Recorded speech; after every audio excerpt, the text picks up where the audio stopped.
dia tidak akan masuk surga. Anak yang kecil, bayi belum balik meninggal, dia tidak akan masuk ke dalam surga, ya, melainkan dia berdiri di depan pintu surga sampai dia masuk dengan orang tuanya. Kalaupun orang tuanya ditentukan di dalam masuk ke api neraka karena orang tuanya maksiat dan lain sebagainya, dia akan merintih di hadapan Allah. Ya Allah, aku akan tunggu ibu dan bapakku, aku akan memberikan syafaat dengan izinmu, dan aku tidak akan masuk ke dalam surga kecuali bersama orang tuaku. Kata Allah, ambil orang tuamu, bawa dia masuk surga. Lihat rahmat dan kasih sayang Allah. Penyelamat, ya, anak kita yang meninggal itu Pak, penyelamat kita orang tua nanti. Jadi jangan ente bawanya nggak move on, yang udah punya anak meninggal kecil. Dari sisi lain, boleh berduka 3 hari aja udah, sisanya ente wajib bahagia. Kenapa? Dia akan memberikan syafaat untukmu sehingga engkau menjadi hamba yang terjamin masuk ke dalam surga, ya. Yang keempat, niatku dengan ini pernikahan sebagai benteng dari syaitan. Nah, ya, karena orang yang udah menikah sama orang yang belum menikah, kalau dia ini pacaran, namanya ini pacaran, misalnya belum nikah Pak, pacaran, yo, pacaran ala syaitonia wa iblisia itu namanya, ya.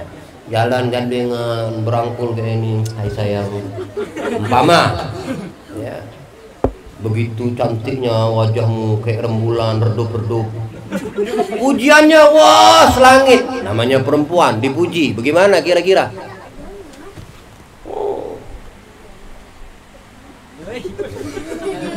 Itu perempuan. Habis kawin ada gak seperti itu? Ya. Habis kawin begitu gak? Belum kawin aja pacaran, sayang-sayang, hani-hani. Apalagi bebek. Habis kawin, nah ada minta kopi, lambat dikit ini kan, bungul ini, bebeknya keluar mulutnya, oh nyocos. Dadah, ya. Bedanya apa? Bedanya sebelum halal dosa, setelah halal pahala. Makanya niat dengan ini pernikahan sebagai benteng dari syaitan, ya. Jadi kalau seandainya berjalan keluar nih cari nafkah suaminya, ngelihat ada cewek cantik atau bagaimana, ya, tiba-tiba birahinya naik, syahwatnya naik, dia udah ada halal pelampiasan istrinya di rumah. Lah yang belum menikah, udah pinter jaga mata kalian, jaga hati, ya. Ada perempuan cantik, anggap aja itu tembok berjalan, ya. Walaupun kagak rata tuh tembok. Istighfar, jaga mata, jangan dilawan mata mulut, nggak bisa juga, tampar mukamu sendiri lah gitu maksudnya, ya. Masih nggak bisa juga, colok pakai cabai matamu, selesai. Menghindar dari keburukan dan kejelekan, nggak ada orang yang menikah itu buruk dan jelek, nggak ada. Namanya nikah itu sunnah Nabi, ya. Ya, sebab daripada buruk dan jelek itu karena mereka tidak berlandaskan dan berpondasi Allah dan Rasul dan Nabinya, ya. Mungkin nikahnya karena kecantikan, mungkin niat nikahnya karena aduhai, ya. Apa namanya, bodinya seksi kayak duren. Udah niatnya salah. Kalau niatnya untuk cantik, nah besok dia ketemu lebih cantik lagi. Ayo. Kalau niatmu untuk tampan menikah, kau akan ketemu besok orang lebih tampan dari suamimu. Terus kau mau berpaling ke dia, salah niatnya udah, ya. Nah itu gara-gara salah nih niatnya. Jadi harus dibenahi, harus dipahami niatnya. Kita udah bebini, udah bersuami, niat lagi kagak apa-apa. Minimal tahu lah, ya, minimal paham. Menjaga pandangan mata dan menghilangkan rasa was-was. Kenapa? Kalau lagi ada problem, was-was, kadang-kadang pendamping hidup kita yang menenangkan. Nabi waktu pertama menerima wahyu, gimana keadaan Nabi? Gemeter, ketakutan. Siapa yang nenangin? Sayyidatuna Khadijah. Itu, ya. Untuk menghilangkan was-was, kebingungan, ada masalah gitu. Kadang pendamping kita gitu. Yang kelima, niatku menikah menjaga kemaluan dari perbuatan keji dan mungkar, maksudnya berzina. Ya. Jadi kemaluan baik laki dan perempuan itu terjaga dengan niat menikah tadi. Ya. Sebelum akad sama orang berzina dengan orang yang sudah akad berhubungan badan, apa bedanya? Bedanya yang sudah akad halal dan berpahala, yang belum akad haram dan berdosa. Itu. Ya. Lalu yang keenam, niatku dengan ini pernikahan mendapat ketenangan diri dan mendapat pendamping hidup dan melihat ya senda gurau sebagai bentuk kegembiraan hati dan motivasi dalam beribadah. Ya. Makanya kita tuh harus kadang-kadang smile sama bini kita, ya. Bawa senyum bini kita. Artinya kita bikin bahagia diri kita. Melihat istri kita, masya Allah, ya senyum. Jadi istri itu bahagia, senang. Ya. Bini kita gimana gitu, kita senyum, dia datang mendekat kita, mendatang ke arah kita dari jauh, udah kita sambut dengan senyuman. Ya. Nanya bini tadi, kenapa ngeliat aneh kayak gitu? Kenapa itu senyum-senyum nih? Oh, jadi mohon ya kan, gitu kan. Ya. Tapi dapat pahala, ibadah yang itu namanya. Dipuji. Perempuan kan seperti itu ya. Bangun tidur ente tetap kayak rembulan purnama ya. Padahal kayak genderuwo. Nah, canda aja ya. Tetap puji. Kalau memang cintanya karena Allah dan Nabi Muhammad, kagak ada niat untuk menyepelekan, menghinakan, enggak ada ya. Oh bini, nah gitu. Oh sayangku, ente bangun tidur kayak bangun tidur aja tetap cantik kayak bulan purnama. Pas lagi momennya ini, abang mau panen udang di tambak. Bahagia dia. Ya. Ikut ya, kita panen. Kenapa? Karena pancaran wajahmu dari kesempurnaan rembulan menerangi tambak yang gelap.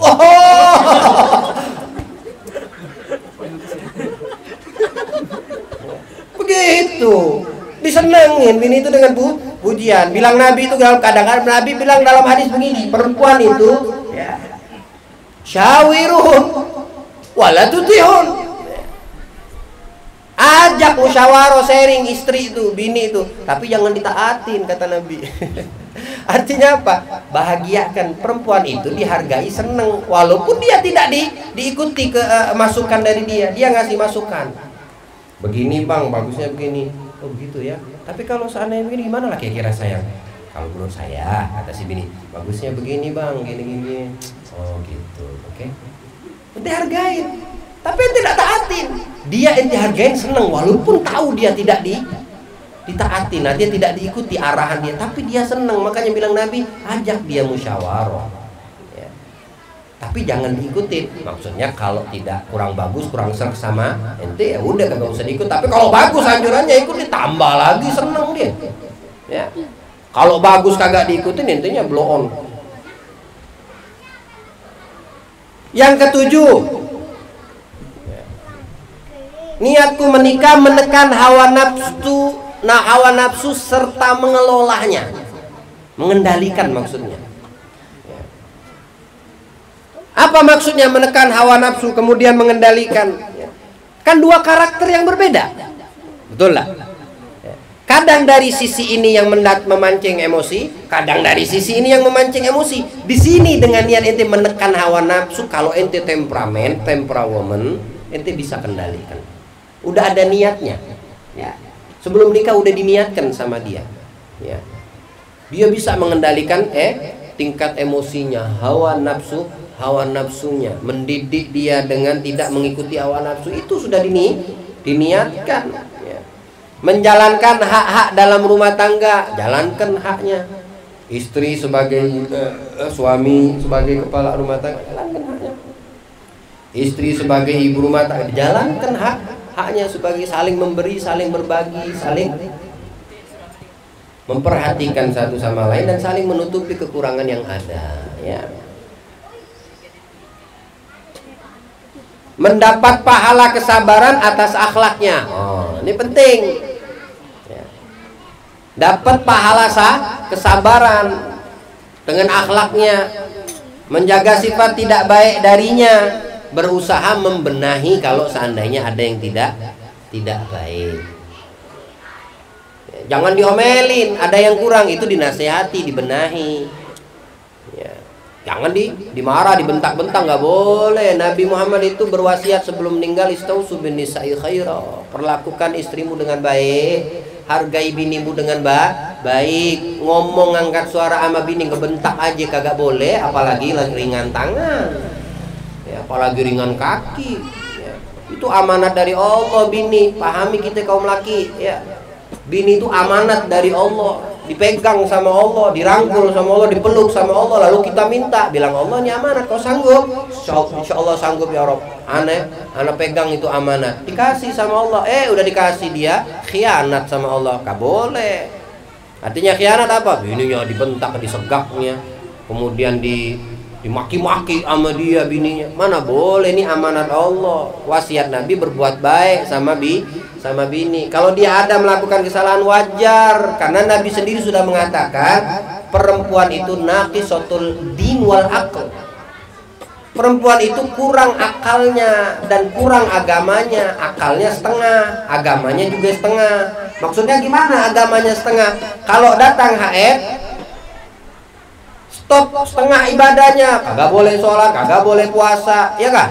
Nah kalau sebulan 15 hari dia haid, paling panjang kan masa haid kan 15 hari, berarti setengah bulan udah, setengah agamanya udah hilang.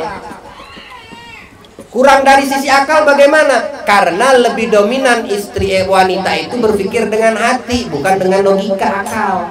Beda kita laki-laki, kita lebih dominan ke akal daripada bawaan hati. Nah ketika istri kita melakukan kesalahan, kita udah memang perempuan ini wataknya kurang gitu loh, akalnya kurang karena lebih lebih condong dengan hatinya daripada akal. Agamanya juga kurang karena kalau lagi datang halangan, terhalang semua untuk ibadah dari sisi agama. Maka kau harus pinter, kau yang pinter punya akal lebih dari hati, nasihati. Jangan sayang, ini salah, yang betulnya begini. Gitu, pelan-pelan, jangan dibentak. Ya. 2 kali mengulangi kesalahan, pelan-pelan tetap. Ya. Nggak boleh main tangan, nggak boleh kasar sama istri. Ya. Dengan seperti itu, kau punya wibawa di mata istrimu. Ya. Kau punya harga diri yang tinggi, ditaruh kau di atas kepalanya. Kalau kau betul-betul bisa memuliakan istri, apalagi dibimbing ke jalan yang baik, diangkat derajatnya dengan ibadah yang baik, kenalkan sama Allah dan Nabi Muhammad istrimu, begitu. Harus seperti itu, ya. Ini diantara niat, ya, banyak niat-niat nikah. Yang berikutnya, yang keberapa itu? Yang ke-8 ya. Niatku dengan ini nikah semuanya ikhlas karena Allah. Ya, semuanya lillahi ta'ala. Jangan nikah dengan niat karena kecantikannya, keelokannya, kegantengan tampan, kekayaan. Jangan, itu bab nomor 1000. Ya. Kalau niatnya untuk cantik, di luar lebih banyak yang cantik dari dia dan tampan dari dia. Ya. Kalau niat menikah itu loh untuk mengambil kekayaan, banyak di luar sana lebih kaya dari dia dan dia. Kenapa tidak cari itu? Kan seperti itu. Jangan niat menikah itu lillahi ta'ala, semua karena Allah. Udah, nanti sisanya Allah yang bermain, Allah yang mengatur, Allah yang memberikan jalan keluar. Kalau dia miskin, kami kayakan kata Allah. Kalau dia kurang, kami cukupkan kata Allah. Kenapa? Karena dia lillahi ta'ala. Nah, ada niat. Ini penting masalah niat, ikhwani rahimakumullah. Ya. Gak boleh kita sepelekan. Karena yang penentu ke depannya perjalanan hidup rumah tangga kita itu tergantung bagaimana kita mengawalinya. Kalau mengawalinya dengan baik, dengan benar, niat yang baik, niat yang benar, maka insya Allah perjalanan juga baik dan benar.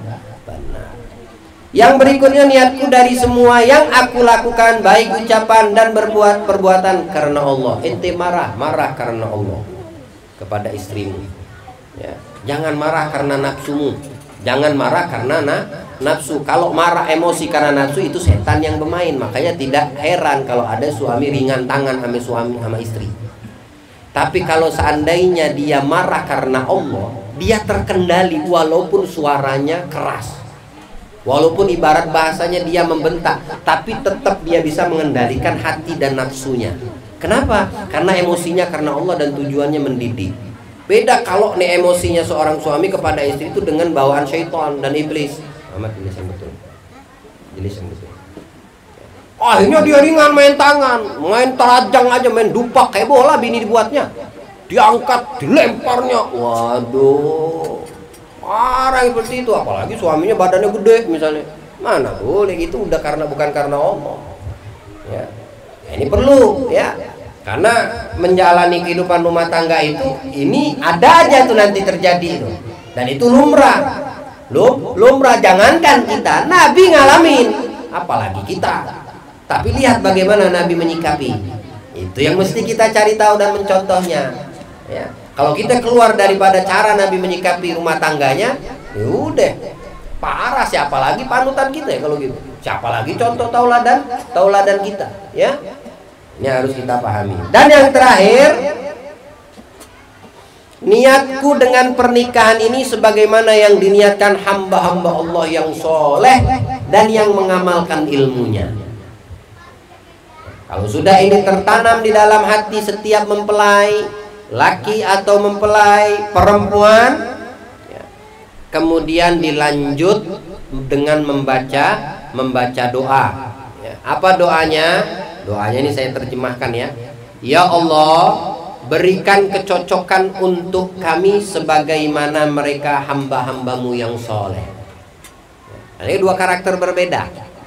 Ya Allah minta sama Allah, berikan kecocokan antara kami sebagaimana engkau memberikan hidayah kecocokan ya kepada mereka hamba-hamba yang soleh. Kemudian ya Allah, bantulah kami sebagaimana engkau membantu hamba-hambamu yang soleh dalam rumah tangga.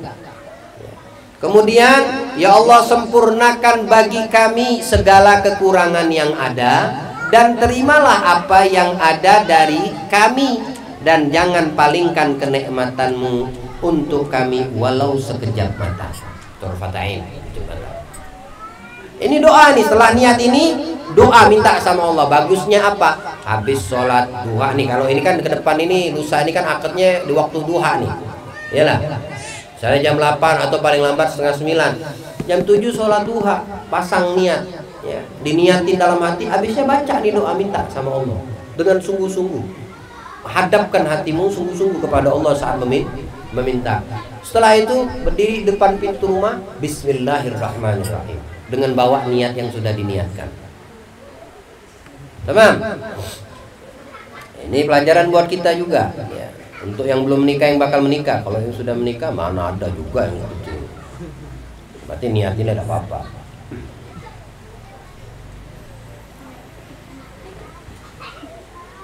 Ya Allah, ya, perbaikilah bagi kami semua kekurangan yang ada dengan pertolonganmu dan kemuliaanmu dalam kebaikan dan keselamatan. Ini doanya ya. Ya Allah, ampunilah kami dengan rahmatmu ya, dan rahmatilah kami ya, dan berikan ridhomu untuk kami, dan terimalah apa yang datang dari kami, dan masukkan kami ke dalam surgamu, dan selamatkan kami dari nerakamu, dan perbaiki diri kami dalam semua keadaan kami. Maksudnya kami ini ya suami istri ya, suami istri. Ya Allah, jadikanlah untukku dalam pernikahan ini dan segala sesuatunya mendapatkan bantuan. Bantuan dari Allah, jangan bantuan dari makhluk. Bantuan dari Allah. Kan menjalani rumah tangga nih, ada kekurangan, ada ini, ada kesulitan, Allah bantu. Bantuan dari Allah pasti dah, karena udah diminta sama dia. Doanya dikabul tapi ditahan sama Allah. Allah tahu nanti momen yang pas kapan diberikan. Oh dia susah, dikasih baru sama Allah. Ya. Modal takwa. Dan selamatkanlah aku dari semua yang menyibukkanku terhadapmu. Apapun itu, urusan duit, dunia, usaha, pekerjaan dan lain sebagainya, bisnis. Kalau itu menyibukkan kita punya hati sama Allah, minta sama Allah jauhkan dengan doa ini. Biar tetap kita dekat sama Allah. Enak bisnis sama Allah. Ya. Ente mau transaksi, enak transaksi sama Allah. Ya. Ente mau untung yang besar, Allah bakal berikan untung yang tidak pernah dikasih sama makhluk sekalipun keuntungan, walaupun besar. Ya Allah, jangan datangkan penghalang antara diriku terhadapmu, apapun itu. Ya. Dan jadikan diriku di dalam menjalaninya mendapat kecukupan dan kemuliaan. Nabi Ibrahim itu ketika ditanya meminta apa kepadaku, ya. Maksudnya Jibril, nanti ku sampaikan kepada Allah. Wah, tidak butuh kalau melalui engkau wahai Jibril. Ya. Lalu apa yang mau engkau minta langsung kepada Allah? Jawabnya apa? Ilmuhu bihali yughni an su'ali. Ya. Taunya Allah apa terhadap apa yang aku minta, itu sudah membuatku cukup untuk meminta. Allah udah mau tahu apa yang aku inginkan, kata Nabi Ibrahim. Jadi aku tidak perlu meminta. Aku cuma bisa menerima, menunggu. Ini kedudukan maqam ridha namanya. Ya, maqam ridha. Apa yang ditetapkan Allah, udah dijalanin. Nggak mau minta kepada Allah, bukan karena nggak mau minta tukar sombong, agak. Karena memang sudah kedudukan kemuliaannya sudah sampai kepada maqam ridho. Ridho itu udah bisa terima, kagak pernah ngeluh, kagak pernah ngomel, kagak pernah bilang kenapa kok bisa enggak. Ridho aja udah. Jadi dia habiskan waktunya cuma untuk ibadah. Ya Allah, sesungguhnya gerak-gerik dan diamku adalah titipan. Jagakanlah untukku dimanapun aku berada, dan iringi dengan iringanmu yang dengannya engkau iringi hamba-hambamu yang soleh. Baru setelahnya ijab go. Jadi inilah niat-niat yang mesti kita tanamkan, ya, bagi yang ingin melangsungkan akad nikah, sehingga rumah tangga yang akan mereka jalani diberkahi sama Allah dan diridhoi sama Allah. Ingat sekali lagi ya, waktu ijab kabul adalah waktu hadirnya Nabi Muhammad SAW melihat prosesi kalian. Yang ijab kabul jangan hiasi dengan kemungkaran dan maksiat. Salah satunya adalah bercampur dan membaur laki dan perempuan. Kalau bisa resepsi begitu juga, ya, laki-laki perempuan itu diatur sedemikian rupa. Oke, kalau tidak ada bisa di masa kita, mudah-mudahan ini bisa diterapkan di anak cucu kita. Ya, kalau di zaman kita udah parah, lu nggak bayangin anak cucu gimana? Ya. Mungkin kalau di zaman kita ini membaur laki perempuan masih pakai baju bagus, berdandan, nanti gimana anak cucu kita? Ya. Mungkin dia membaurnya udah pakainya gila-gilaan, atau mungkin nggak pakai busana lagi, ya, kayak di pantai Bali, di pantai-pantai itu, ya, membaur gitu. Kenapa? Karena bapak nenek moyang udah mencontohkan tak baik. Tapi kalau kita tegakkan hukum Allah, ya, di dalam salah satu sunnah terbesar Nabi Muhammad, berkah untuk anak keturunan kita. Ya. Nah, dari situ kita udah mengawali yang baik, maka baru diberkahi sama Allah. Anaknya, keturunannya, ya, diberkahi sama Allah.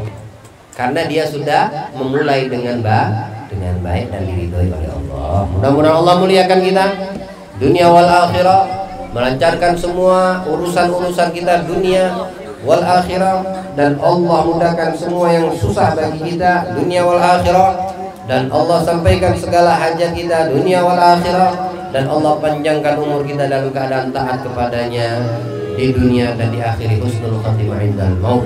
Dan kita doakan mudah-mudahan calon mempelai saudara kita Aswal bin Baharudin dan calon mempelai perempuan, semua urusan dan niat mereka dimudahkan, digampangkan sama Allah, ya, dan diberkahi rumah tangga mereka, insya Allah banyak keturunan membanggakan Nabi besar Muhammad SAW, dimudahkan, diberkahi rizki mereka dan mereka orang-orang di sekitar yang membantu mereka dalam syiar dakwah Nabi Muhammad dalam pernikahan ini insyaallah. Amin ya rabbal alamin. Wassallallahu ala sayyidina Muhammadin wa alihi wa sahbihi wasallam walhamdulillahi rabbil alamin. Allahu ya Rahmanu ya Rahimu ya Malikun Atahu Fahimu Kudus Qaddis Bisafari Ruhi Waftahai أكبر الفتوح سلام يا مؤمن ومن رواتي مهيمن عزيز ارفع رتبتي جبار يا متكبر يا خالق يا بارع إني بفضلك واثق يا بارع إني بفضلك واثق مصور الغفار يا قهار وهاب قيسك دائما مدرار رزاق يا فتاح يا عليم إفضاله وخيره عميم يا قابض يا باسط عدن المنى يا قابض يا رافع كن عوننا معز يا مذل ابن عزة سميع يا بصير كل حرزة سميع يا بصير كل حرزة يا حاكم يا عدل عن البر لطيف يا خبير والفاعل لكم حليم يا عليم يا غفور شكور يا علي يا كبير حفيظ يا مقيت يا أسيب جليل يا كريم يا رقيب مجيب يا واسع واسع مشهدي حكيم يا ودود صفي موردي حكيم يا ودود صفي موردي مجيد يا باعث ابعد همتي شهيد يا حكم وهكك وجهتي وكيل يا قوي قوي اليقين متين يا ولي كلنا معين حميد يا فأصلح الأمور مبدئ يا معين يشرح الصدر مهم به تربى نسلع القلوب يا حي يا قيوم اكشف الكروب يا حي يا قيوم اكشف الكروب يا واجد يا ماجد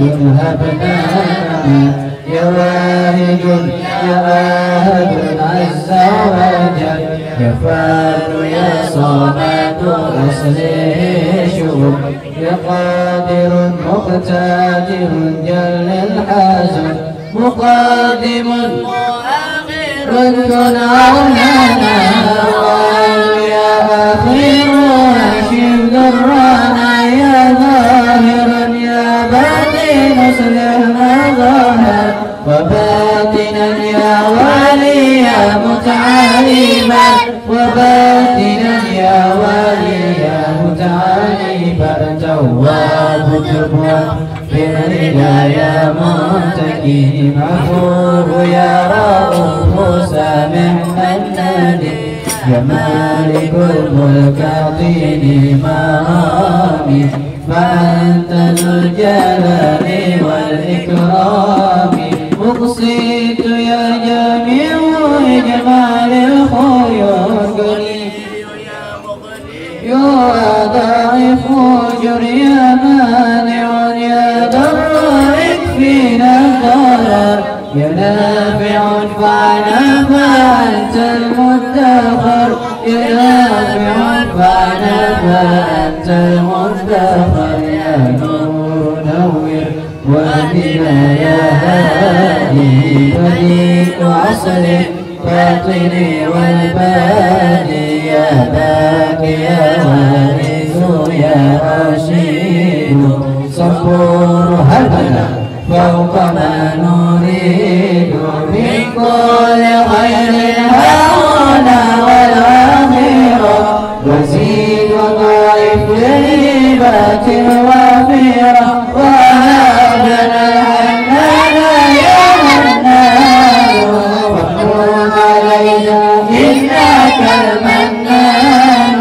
وكن علينا إنك المنان بالمصطفى خير الأنام الطاهر مبارك الوجه المنير الزاهر ذي الجلال والذكر الجميل العاجل وأكرم الشفعاء عند الفقير صلى عليه الله وآل القرار وصحبه والتابعين بالحسن مسالما في كل حين أبدا والحمد للرحمن لا سرمدا والحمد للرحمن لا سرمدا يا ربنا اعترفنا بأننا اعترفنا وأننا أشرفنا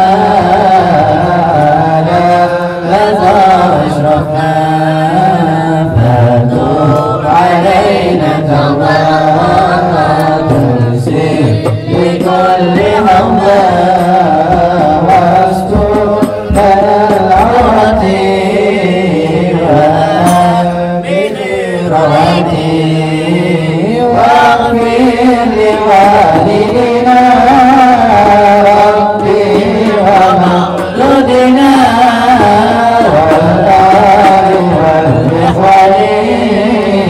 وسائر الخلان وكل محبة غيرة الصلاة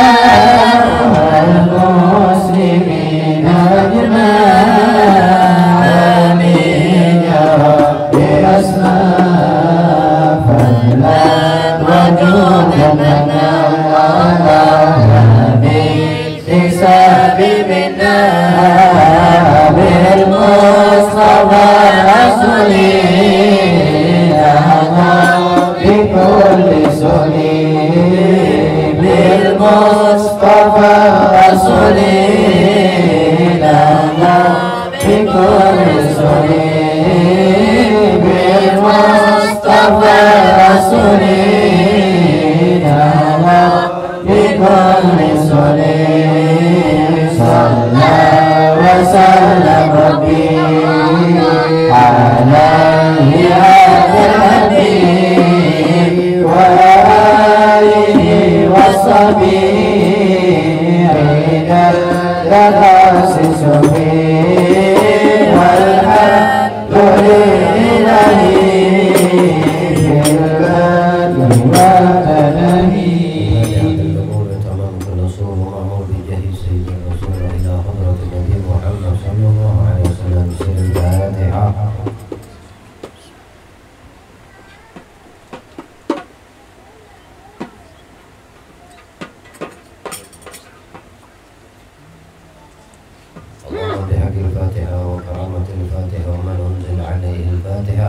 وببركة سورة الفاتحة افتحنا أبواب الخير جعلنا من أهل الخير يا من وفق أهل الخير للخير وعانهم عليه ووفقنا للخير وأعيننا عليه دعوة سبحانك اللهم وتحية السلام